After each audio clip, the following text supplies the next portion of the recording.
right into our next session here. We've got formerly a co-founder of Generate Capital, where he accelerated decarbonization solutions, now as the director of the Loan Program Office for the U.S. Department of Energy. We have Jigar Shah joining Lee Krevat, who hosts a podcast called The Climate Champions, where he sits down with leaders that are mitigating climate change. And so we are going to do that today live, and I'm going to pass it over to Lee in just a moment. You'll see that there are some props there. I will tell everyone in the audience that we will be tasting hot sauces live. There are no napkins, only tissues on the table. With no further ado, Lee, please. I didn't know better to say no, but yeah, I used to eat really hot stuff, and now I've lost all my ability. Cheers. Cheers. But this conference is about the importance of the grid as a platform for decarbonization. Yeah. Can you talk about that importance or disagree with it? You know, I grew up in a really small town where you used to fight over whether you're a Ford guy or a Chevy guy, right? In Sterling, Illinois. And I think that when you think about that population of people, resilience and independence, goes pretty deep. And I think that for a long time, as you know, the utility basically said you weren't allowed to practice independence or resiliency, right? That you weren't allowed to have any ideas outside of their idea because they were much smarter than you were. And so a lot of what we did was said, no, we need to have protocols by which we can put solar on our house or figure out how to, put in a geothermal heat pump or do whatever it is that we wanted to do to make ourselves more independent and resilient. And the utility should be capable of adjusting to all of those loads, et cetera. I think that in 2013, I've known Catherine Hamilton forever, and of course Karen, but in 2013 I moved to New York and joined Richard Kaufman to help him with the Energy Czar work in New York. And I was just shocked. He had asked me about, they want to decarbonize New York and all these other things. And I think that at the time at which I went there, the grid utilization of New York was down at 31%. And I was like, how is that possible?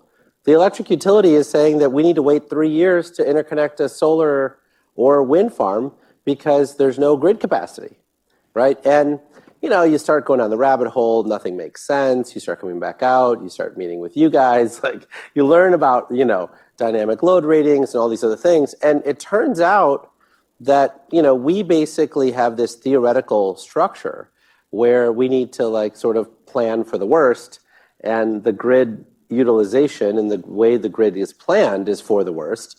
And the rest of the time it's unused, right? Because the worst doesn't happen every day. And then you say, well, how do I get access to that unused portion? Well, I don't know. That's not a very easy thing to do. You just got to stand in the queue, and you can only buy the parts of the grid in 8,760-hour chunks. You can't buy it in smaller chunks. Like today, I'll give you an example of the ridiculousness, right? So today, I totally get, right? Solar and wind guys are being unreasonable. They want to be able to put power into the grid whenever it is that they produce it. So they get a chunk of capacity, right? And they get an interconnection queue, and they wait, and they get a queue position, right? And it kind of is dumb, right? So some coal plant reduces their interconnection usage, that then goes back to the queue, and someone else gets it, right? That person has a 20% capacity factor, the other person has a 70% capacity factor. So they get the same capacity, but the amount of kilowatt hours going in goes down. Therefore, the grid utilization goes down. Got it. But guess who else is in the queue? Batteries. Why would batteries be in the queue? It doesn't make any sense. You don't need to be in the queue at all. You're, by definition, a curtailable resource, right? When there's capacity, you charge. When there's capacity, you discharge. When there's no capacity, you can't do anything. That seems really easy, but guess who's in the queue behind the solar and wind guys? The battery guys. Feels pretty simple to solve. So that's the extent to what I know about transmission. You think it's important, otherwise how would you get the solar and the batteries to where the load is? Well, I think it's important, but I think the bigger thing is that, for me, it's all about capital flows, right? Not electron flows, right? The question really becomes, like, because everyone says, well, the grid's broken. And for us to get to a 100% decarbonized grid, we need more grid, right? And so we need to build, it depends on the number, right? Some people say we need an extra $100 billion in the grid. Some people say we need an extra $200 billion in the grid. And I think it depends on how much renewable energy capacity, basically, variable renewable energy capacity they want, right? Fine. But the alternative view on this side is you don't need any additional grid capacity, right? I mean, if you do a thought experiment, by definition, if you just replaced all of the coal plant and natural gas plants in the country with nuclear plants, and they run at 95% capacity factors, well, then you don't need any more grid. You just use the existing grid you have now, right? And then you use batteries at, the ends of the nodes to be able to, keep the utilization of the existing grid high, right? So for me, it's not about the technical solution, although I'm an engineer and I understand a lot of it. It's about where the capital wants to flow, right? And so if the capital wants to flow to nuclear plants to utilize the existing grid, and then we don't build, we still have to build some new grid, obviously. Great. If the capital wants to flow to solar and wind, and and they want to force them to have 2 days of battery storage, so they act like a nuclear plant, great. If they want to actually let solar and wind go in for 2 hours of battery storage and build an extra $200 billion of grid, fantastic, right? But to me, where does the capital actually want to flow, and who flows the capital, right? Is it the utility company that flows the capital? Is it independent power producers that flow the capital? Is it the Public Service Commission, the state energy offices, right? But I think instead we argue over whether the grid's important, whether distributed generation is important, whether nuclear power is important.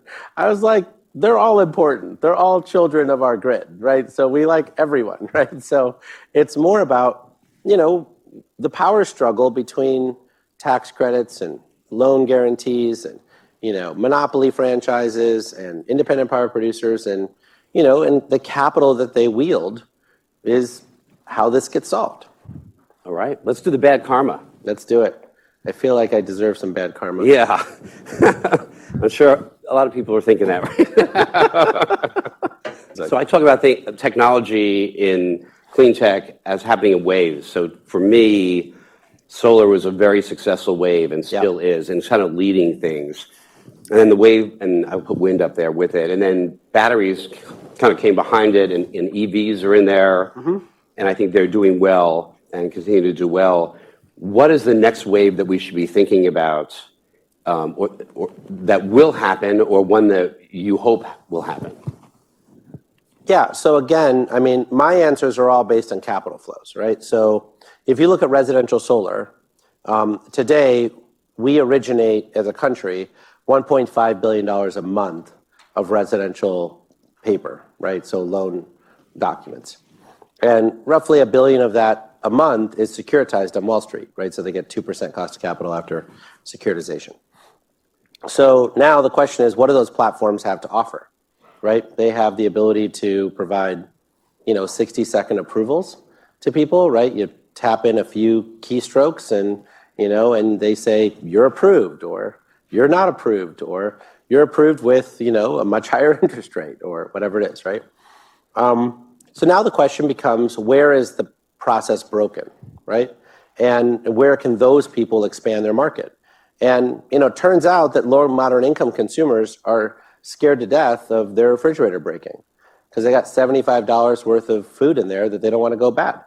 And it turns out that they generally pay 30% interest for a new refrigerator because they could have got it for $750, but the only person that was willing to finance it for them charges them $950 and a 12% interest rate, which net is a 30% interest rate off of $750. Turns out that these platforms can easily intervene and provide them with the same interest rates they're providing now, let's call it 7 or 8%, for $750, right? And then guess what else that refrigerator can do? It can be a DER resource, right? Because what is a refrigerator? Thermal storage, right? Same thing's true with water heaters. Same thing's true with HVAC units with thermostats attached to them. And the same thing is true, by the way, as Bob suggested, for the F-150 Lightning, right? And so now the question becomes, if we can actually take 1/15 of all of the appliances in the country, which is what the turnover rate is, every year and convert them to DERs. And you match it with FERC Order 2222, which says that the independent system operators now have to pay DERs the same that they pay a peaker plant. Well, now that's a $40 billion market every year, right there, right? Not just the appliances, but that's what the grid pays for grid services, is $40 billion a year for balancing load, and that kind of thing, right? And so now if I can pay a poor person to provide grid flexibility instead of paying a peaker plant to provide grid flexibility, I've just ticked at least 17 boxes for the president. 12 years ago at SDG&E, we put together a plan, and I was heavily involved about smart appliances and grid-attached appliances, and I was saying it would happen in the next 3 years, and it still hasn't really come. So it sounds like the next wave, in your opinion, is that we're actually going to do this. We're actually going to find a way to these solar financing platforms will have 51% market share by next summer of all HVAC financing for residential. That's why I track the capital flows, because that is the key. And then the other thing is, once you have a loan, right, it's not that hard to put a one-page paper in the back that says you're registered to a DER platform. It costs $600 per customer right now to register someone to a DER platform. This would cost $0 to register somebody to a DER platform. Now, because I care deeply about consumer protections, we'll make sure they can actually opt out. But the opting in part is the hard part. I love this, Jigar. Let's do the cherry bomb. Oh, for the love of God. Cheers. Cheers. What potential transformational technologies are you seeing and are you excited about? The vast majority of stuff that transform our lives was, transformational at the Consumer Electronics Show in Vegas, 18 years ago. It just happens to be that people finally started buying it this week, right? And so Zoom. Think of how long we had video conferencing, and now boom. Yeah, for sure. But even smartphones, right? I mean, Ballmer in 2007 said the iPhone would never sell. So it's it sort of is what it is. But I think the bigger thing about transformation for me is just around figuring out where people spend money, right? The average backup generator for a home right now is 6 months backlogged right now, and the average person is paying $32,000, right? So when Bob sits up here and says, that the F-150 Lightning has this capability, I don't think he's going to charge $32,000 for that option, right? No. I think he might charge $1,000 for that option, maybe $2,000 for that option. That's a damn cheap generator, right? And you don't have to wait 6 months to get it, right? And so when people are like, well, are they going to switch to electric vehicles? I was like, well, how often do you think they're going to be reminded that they need a backup generator, right? In Arlington, Virginia right now, you lose power at least twice a month. Well, in California, and a lot of parts of California, you have PSPS events, power safety shutoff events, and people I talk to, that is their biggest desire is to have some way of riding through those events. Yeah, but it's just so common, and I'm not beating up the utility for it. I'm not beating up anybody. Everyone's trying their best. And after we are asked to go back to work next year, I think 50% of government workers are going to stay working remotely. So now, if your income is tied to resiliency and your ability to get on to whatever platform of choice you have, well, then that service becomes way more important. And last time I checked, you can't take your standard internal combustion engine car and plug it in. People who did that died in Houston, right, from carbon monoxide poisoning. So, it's not safe to do that with those cars. And so when people say, well, is there going to be enough demand for electric vehicles? I was like, well, is there demand for resiliency at home? Yeah, I think that's transformational. I think you will see long queues of people waiting for electric cars for no other reason than to back up their house. Well, I hope you're right. I actually helped launch a company focused on resiliency. I've seen all these waiting lists. I know I'm right. And I'm the one financing all the gigafactories in the United States to provide the batteries for all those cars. Awesome. Yeah, this will step it up. Cheers. There you go, cheers. Which one's it called? Ghost Island. Oh, God. You co-founded Sun Edison. Mm-hmm. You co-founded Generate Capital. Yeah. You've done great things. Thank you. In my opinion, in helping to decarbonize our world. How are you going to top it in your current role? When I was starting Sun Edison in 2003, I had read all the papers that Shimon Arbach had written about risk reward on different energy technologies. And this great case that he made that solar was a very low risk asset. And I would go to the banks and say, here's these papers, this is great. And these are all people that you know, by the way, that you guys all herald as paragons of, like leadership, right? And they'd say, Jigar, solar's unfinanceable, right? Had I gone to the federal government for assistance, they also would have shut the door in my face. And so, my goal for the current job that I have now is to be of service, right? There are many people who have extraordinary ideas who just aren't heard, right? Like if they were to say to the government, hey, I think I deserve a $100 million loan, and I'm not yet an established Fortune 500 company, but my technology has gotten this validation from NREL, and this validation from Sandia, and this validation from Sempra, and this validation from whatever, and I still can't get a bank to listen to me. Like, I want to be that guy that will listen to them. So, right? so I have a question. So when I heard you had this job, I thought this is great because somebody decided, or some process decided to give Tesla a loan when they needed a loan really bad. And now we have a very different auto industry coming, right? Yeah. So, and an ungrateful billionaire. Yeah. I'm not going to, that's why I didn't mention a name. I didn't mention a name, okay? I did a rap on him, episode 51. Yes, I did a big rap of his. I heard it. I thought and I regret it now because he. But you shouldn't regret it. I think that we should talk about this very clearly, right? When I say that capital flows are the most important thing, I, in some ways, mean that these potential billionaires are the most important thing, right?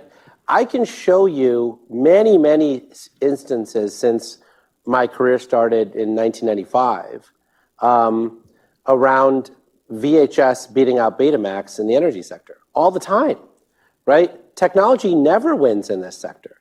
Like, you need entrepreneurs who are willing to be contrarian, who are willing to do all of that stuff necessary to create the space for them to be successful, right? And I think that people just undervalue that. They sort of think, oh, well, it's going to happen because we created these standards and we have these tax credits and whatever else, and we, did the Public Service Commission and we got this thing changed, all of which is crucial. I'm not suggesting otherwise.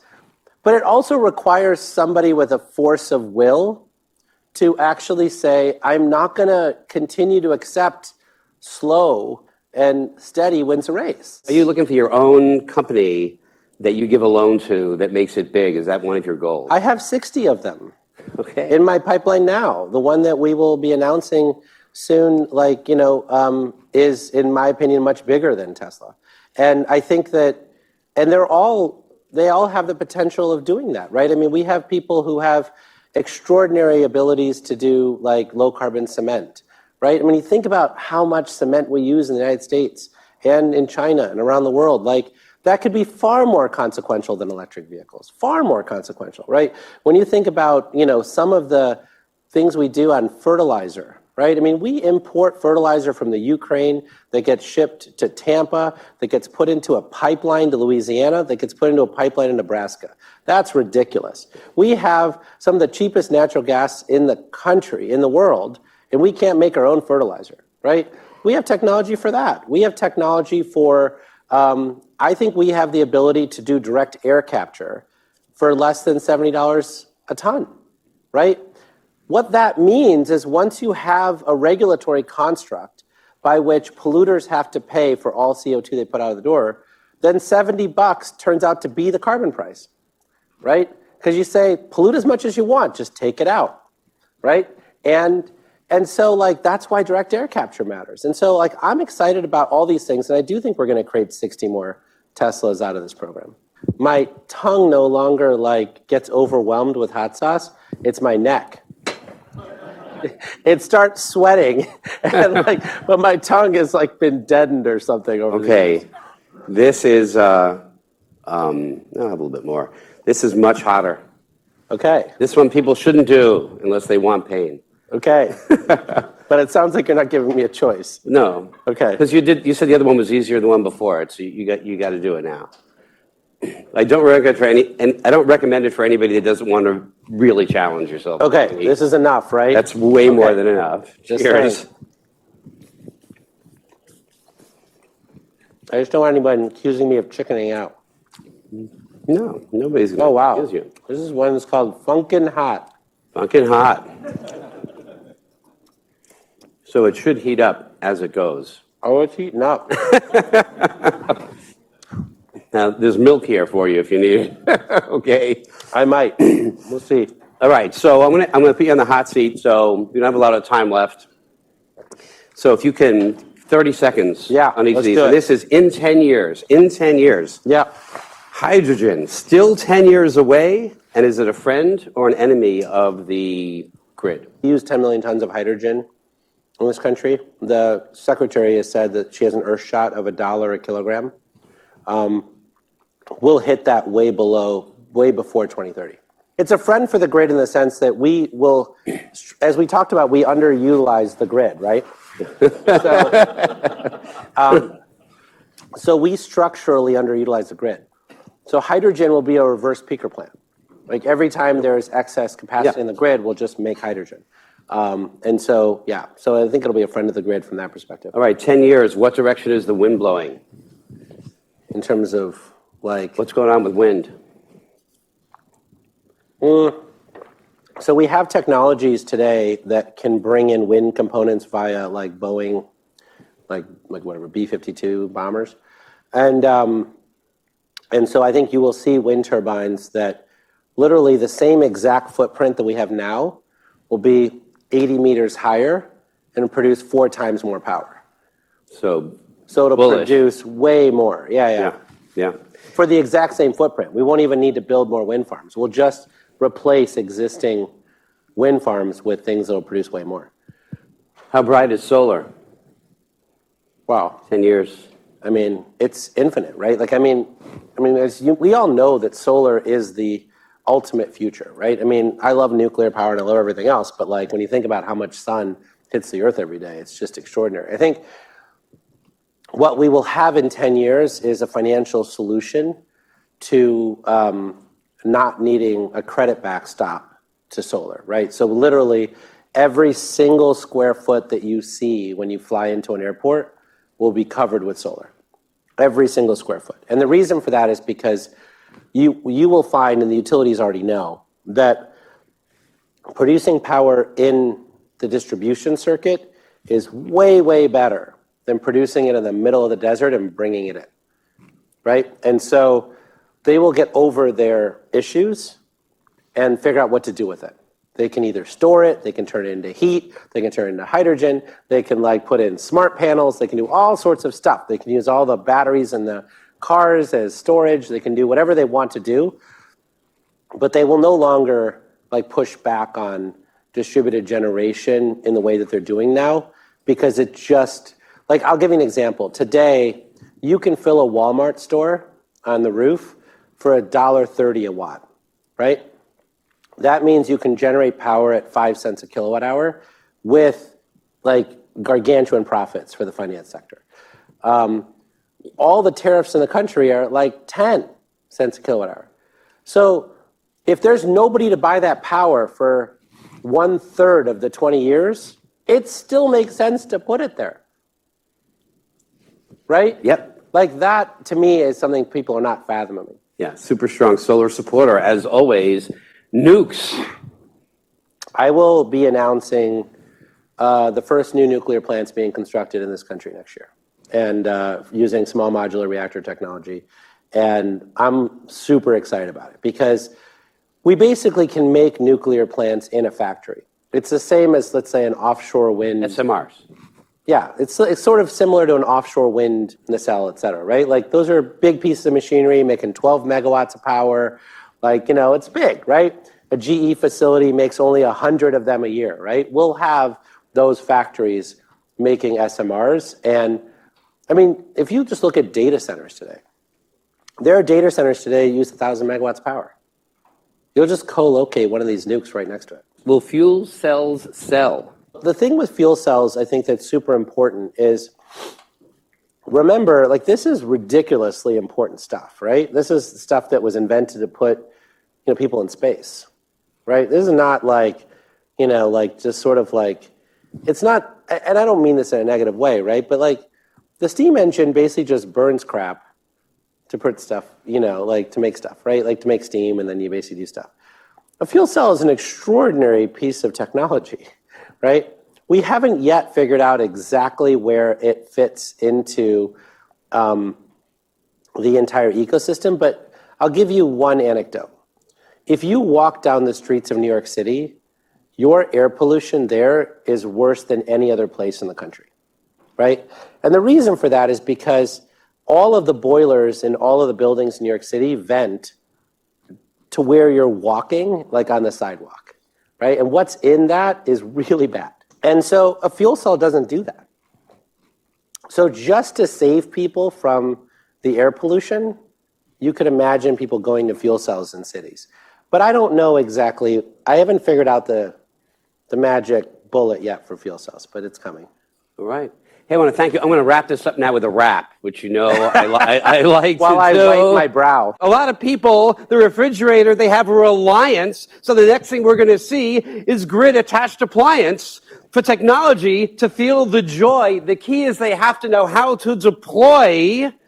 Listen, I've interviewed you before. I'm glad you came back for more. When it comes to being a climate champion, you have it at your core. Your innovation and energy, I really adore. I know I've made your throat a little sore. And hopefully it's not too raw. Thank you for being here, Mr. Shah. There you go. It's my pleasure. Thank you.